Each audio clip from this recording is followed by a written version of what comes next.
Yes, Moses was a religious leader. However, he was also a lawgiver. There is no doubt that the Ten Commandments have been a vital part of our country's history, law, morality, and culture. In 1980, the Supreme Court ruled that the display of the Ten Commandments by government entities, including public schools, violated the Establishment Clause in the First Amendment of the Constitution. That ruling did not appear to be in line with the original intent of our founding fathers.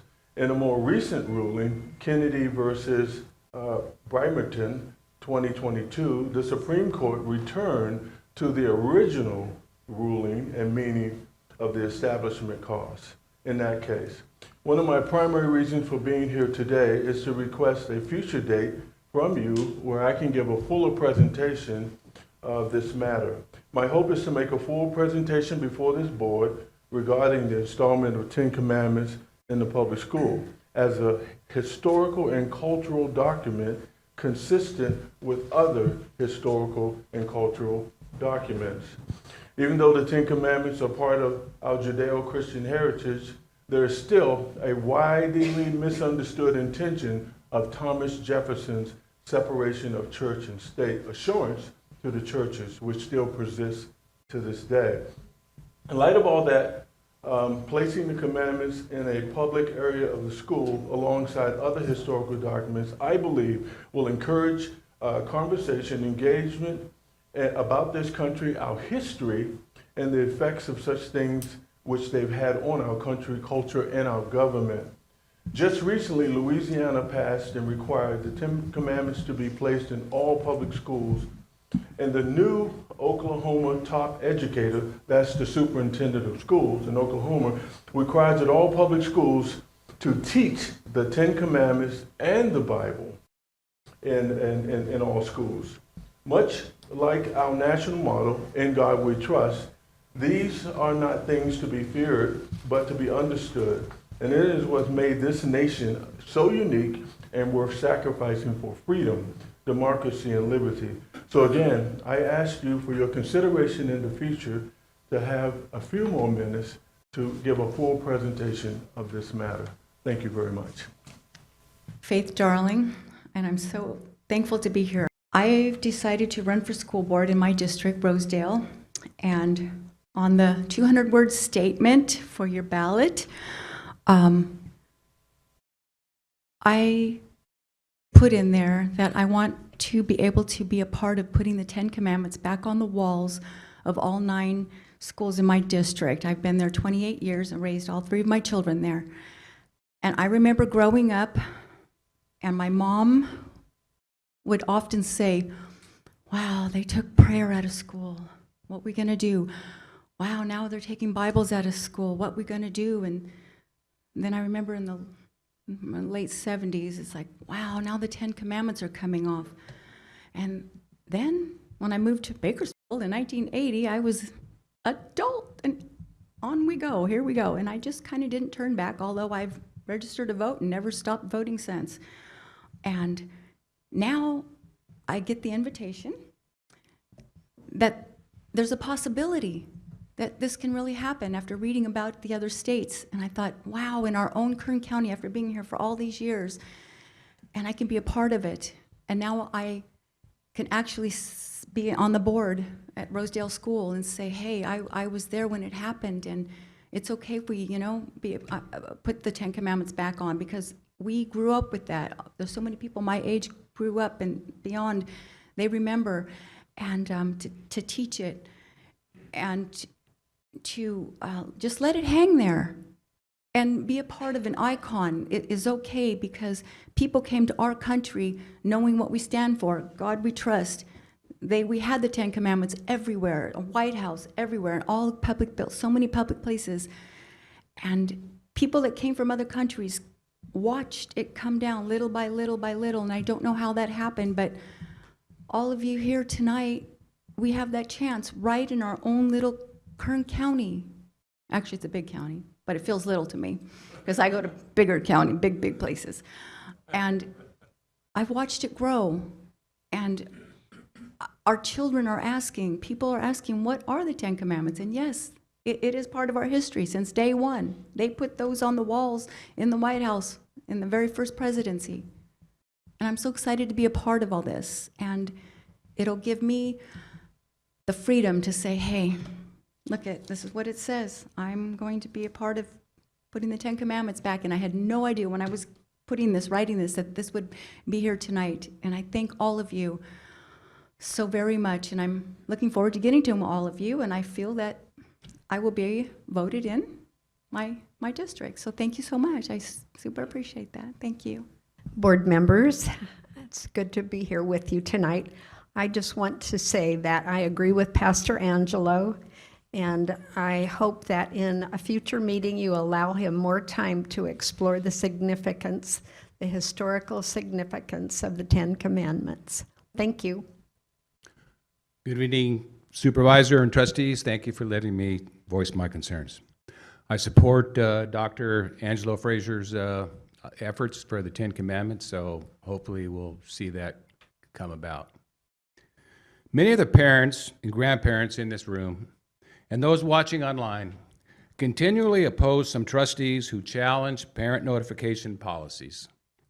For those of you that believe in no moral control of our children's library books, I found in the California Educational Code, section 48205, a regulation that we also oppose. It reads, school officials can excuse students from school to attend a confidential medical appointment.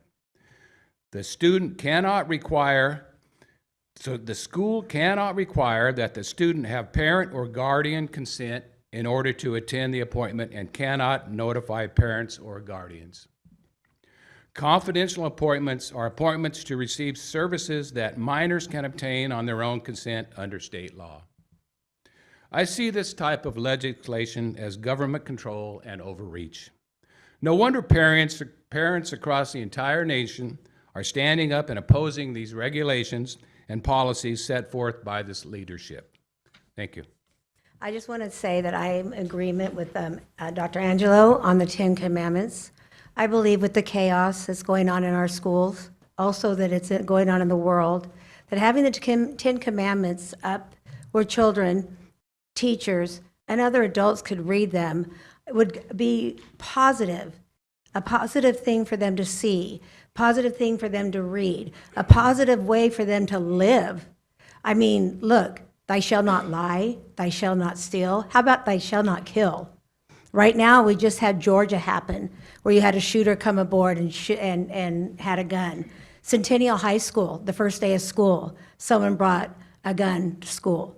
If we had 10 commandments where the kids could see that maybe how we should live, or just something simple to read. These are very simple, one-sentence lines that if they were in our schools and they were just reminders of how we should act, how we should treat people, how we should just be in life, that it would be wonderful just to have these in our schools. So I'm just on board with Dr. Angelo, and I think it would be wonderful if you guys could give him the time to do a presentation. I know Louisiana's got him back in there, but it's something for us to think about. Things are not good right now, and we really need to maybe get God back in our schools. Thank you. Oddly enough, I'll be addressing the 5 common myths regarding the separation of church and state. First one is that we don't have a separation of church and state in the Constitution. That's right. And that's true. Those words aren't specifically used in the Constitution, but the principle surely is. It's too much of a glib argument to say the constitutional principles depend on the use of certain words. Would we deny that federalism, separation of powers, or the right to a fair trial are not constitutional principles, even though those words are not actually used?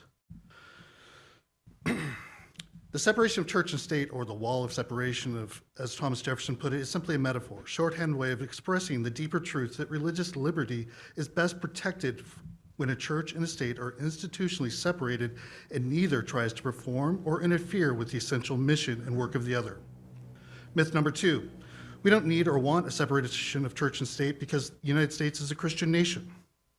Depending on the poll, a little more than half the people agree with the statement, but it's just not true. The United States is not a Christian nation legally or constitutionally. Our civil compact, the Constitution, is a decidedly secular document. It never mentions Christianity. Even the word religious is only used once in Article 6 to ban religious tests for public office.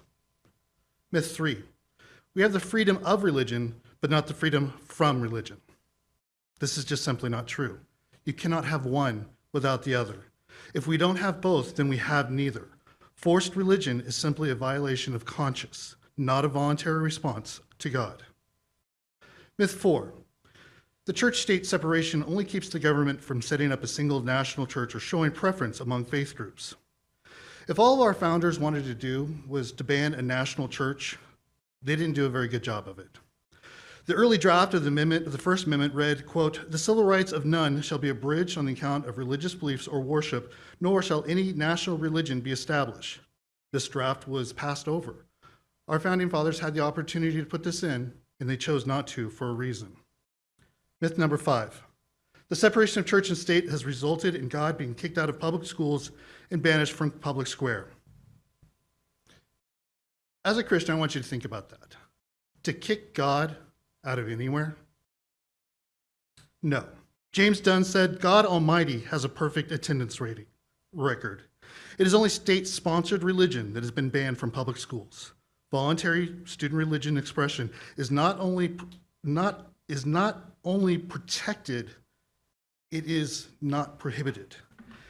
It is as long as it does not disrupt the educational process in the respects of the student's right not to participate." In closing, the values of the Ten Commandments promote honesty, respect, and integrity, are values that can and should be taught without invoking religious doctrine. These are universal principles that transcend any one religion and can be taught in a way that's inclusive to all. Hot off the heels of AB 1955 that has been passed, as we all know, is another bill, AB 2442, and if we don't learn to fight the bills that are bad, that are legislating what we can and cannot do, which is take away our constitutional rights and our freedoms. And if we don't start fighting those, we're going to keep having more and more bills that try to limit our freedoms and tell us what we can and cannot do. So there's AB 2442, and that is another bad bill. And this bill would require licensing boards to expand the licensing practice of those who intend to provide gender-affirming care in the forefront. So if they're providing gender-affirming care either physically or mentally, then they are granted their license and they are granted to be able to get the first jobs available. It's not fair, it's not equitable, and so that's just a bill that's coming down the heels. To be aware of, there'll probably be more. I wanted you to listen to just a short take on somebody else's point of view on why we need to oppose AB 1955, and that they are talking about suing the governor to overturn this unlawful bill. By putting a wedge between the parents and the children, the Communist Manifesto clearly says that's one of the things you have to do is separate the children, turn them against their parents. So do you think they're doing it on purpose? Absolutely deliberate. How else do you weaken a strong nation? You go through the families first. So what do you think the board ought to do about it? I believe this is a wonderful board, and I'm positive that they're going to stand against it. Because they're trying to make people accept this. That's extortion. That's wrong. They should never, ever push anything like this on this family and these communities. This is so wrong. It's cruel. It's child endangerment. It's almost like eminent domain, and our children are not property of the state. What do you think the board ought to do then? Veto. They should throw this bill out. File a lawsuit against Newsom? Absolutely. You know, I've been a resident of Costa Mesa for a long time, and I watch what's happening coming down from Sacramento and some of the bills that have been passed, and I've been very unhappy in general what Sacramento has been pushing on us. In general, okay. And 1955? And 1955 was one of those ones that tipped the scales for me in such a dark way that I got involved. And I decided to come here because I don't even have kids, but I have a lot of friends who have kids. And to me, it is an outright affront on what God has put upon the parents. It's like they are the ones who are the stewards of their children, not the state. And for them, the state to be hiding or trying to hide these kinds of things, which, you know, coincidentally, they're talking about screening for mental health issues. These could lead, in my opinion, to mental health issues. And Sure. From the parents, to me. So it's like a doctor diagnosing your kid and then not telling the parent what the diagnosis is. Yeah, even worse so. You know, like, I think this could lead to mental health issues. You're here to talk on AB 1950. So that was just two different voices of opinion that I think were explained the situation somewhat better than I do at times, so thank you. I also wanted to talk about the Ten Commandments. Thank you, Dr. Reverend Frazier, for presenting that.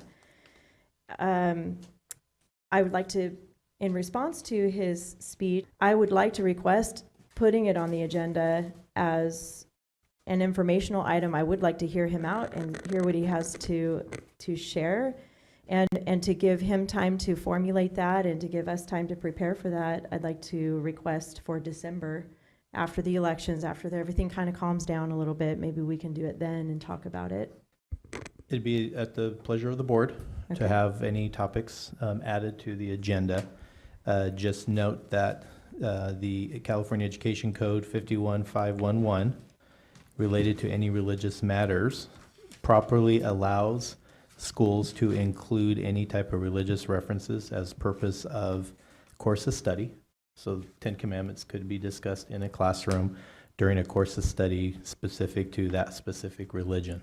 The United States Supreme Court case of Stone versus Graham in 1980 established that the preeminent purpose for posting the 10 Commandments on a schoolroom wall is plainly religious in nature, that the 10 Commandments are undeniably a sacred text in the Jewish and Christian faiths, and no legislative recitation of a supposed secular purpose can blind us to that fact, and that the copy that was presented in the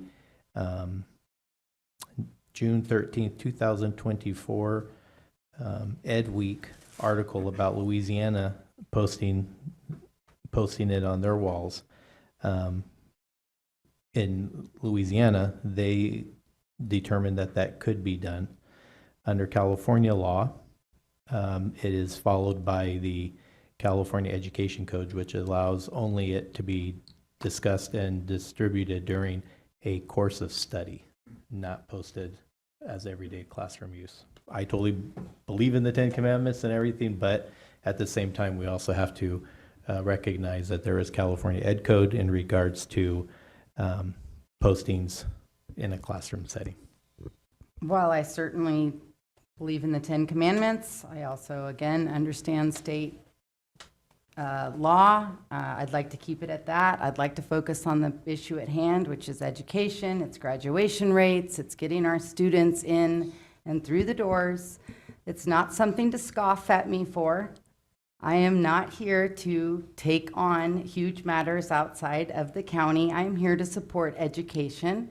And this is an educational piece. Thank you. It is my time.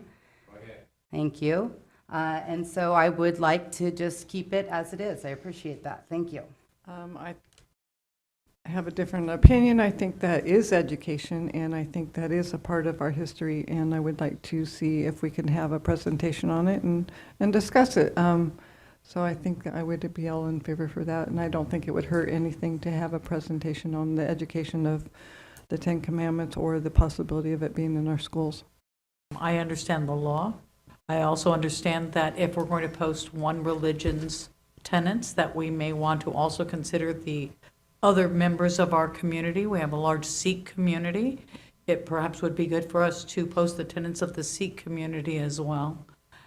So it's just one of those things. If you open the door, pretty soon you're going to have the Satanic Temple wanting to come in. So I just want to make sure that when you post something with a religious background in our nation, that it opens it up for other religions as well.